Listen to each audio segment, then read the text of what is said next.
Now to matters trade.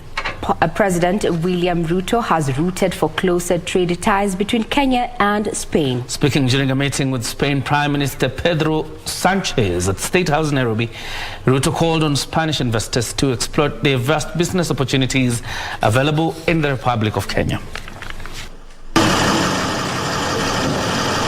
It was the first visit by a Spanish Prime Minister to Kenya since the establishment of diplomatic relations between the two countries 57 years ago.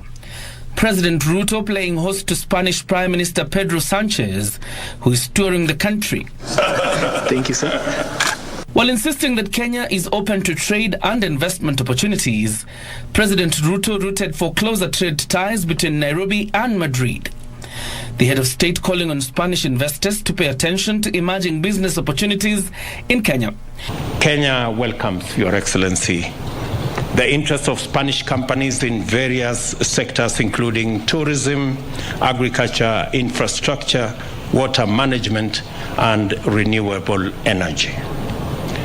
And I commit to strengthen our economic and investment relations between our two countries and appreciate that bilateral flows have shown a very positive growth. We have many areas where we can work together and strengthening our bilateral cooperation. I was telling the President Ruto that normally in Africa, Spain is well known by its national soccer teams, which is fine.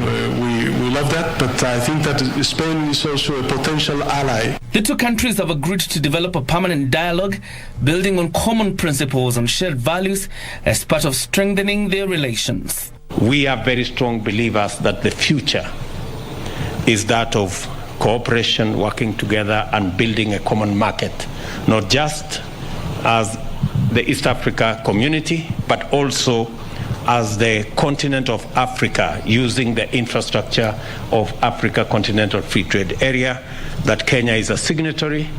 And again, Spain can leverage on the advantage you get out of Kenya being the champion, not just for the East Africa community, but the Africa Continental Free Trade Area.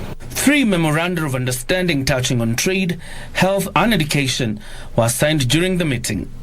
With the war between Russia and Ukraine, as well as climate change threatening the existence of humanity, the two countries have also agreed to continue to work together and adopt a common position on global issues. You can count on my support and that of my government in ensuring that we take a common position when we go to Sharm el-Sheikh later next month, so that we can, in a robust manner, in an honest conversation, be able to have a discussion on the effects of climate change, especially those of drought, those of famine, the loss of wildlife, the loss of livestock, and the threat to human life that is being caused by the ravages of climate change. I'm honored to be the first ever Spanish Prime Minister to visit Kenya.